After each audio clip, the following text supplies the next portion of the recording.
My name is Chris Wilkins. I'm the co-founder and head baker at Root Baking Company.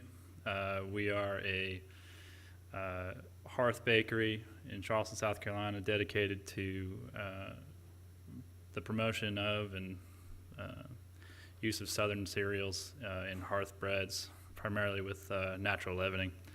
I want to thank Glenn and Dr. Brian Ward and Dr. Richard Sherman and Forrest and the Carolina Gold Rice Foundation for having me here. This is why I opened the bakeries, to work with heirloom cereal grains. When Glenn asked me to compose 3 different breads using Carolina Gold Rice Midlands as the inspiration, I took inspiration from his account of how folks were using his heirloom rice by turning it into grits. They were processing it and adapting it to their own means and memories and uses, etc. So this month I thought it'd be interesting to explore some breads using this notion of process as a jumping off point. So what we have are 3 breads that use Carolina Gold Rice in 3 different ways. And I'll just go through them very, very quickly.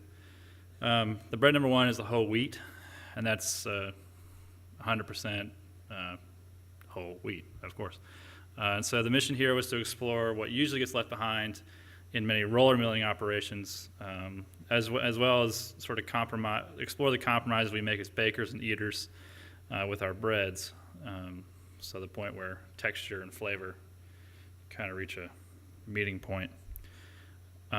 So anyway, the bread incorporates fermented rice bran, gold rice bran obviously, white May from Dr. Richard Sherman, and Rouge de Bordeaux, as well as house-milled red turkey wheat. It's not fermented, but it comprises the rest of the flour in the bread.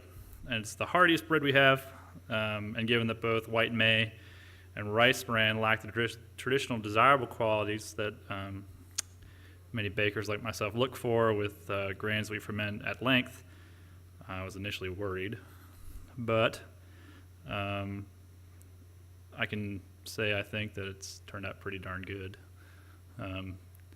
By fermenting the white May, we, I think, sort of got at the heart of the flavor of it, while also preserving the integrity of the loaf.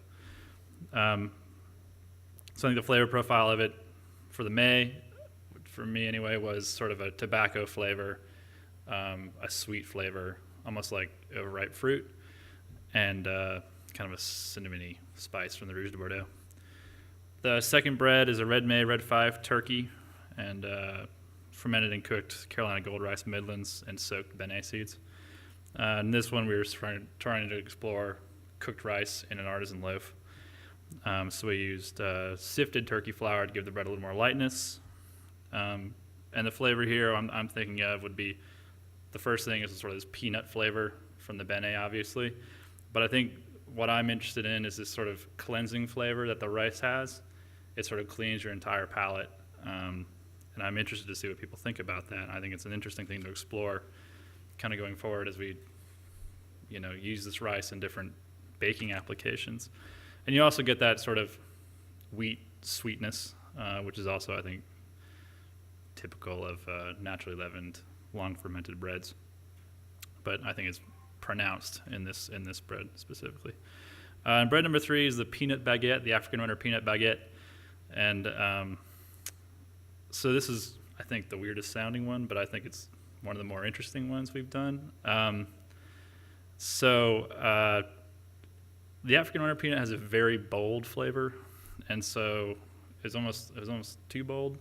So all you tasted was peanuts, and which wasn't going to fly in the bread. So we fermented some Carolina. We milled down the Midlands to a flour, fermented that, and put that in the baguette. And I think we got an interesting flavor profile. Certainly get the peanut at first, and then as it cleanses, you get this sort of rice on the palate. I'll stop there. Thank you again for your time.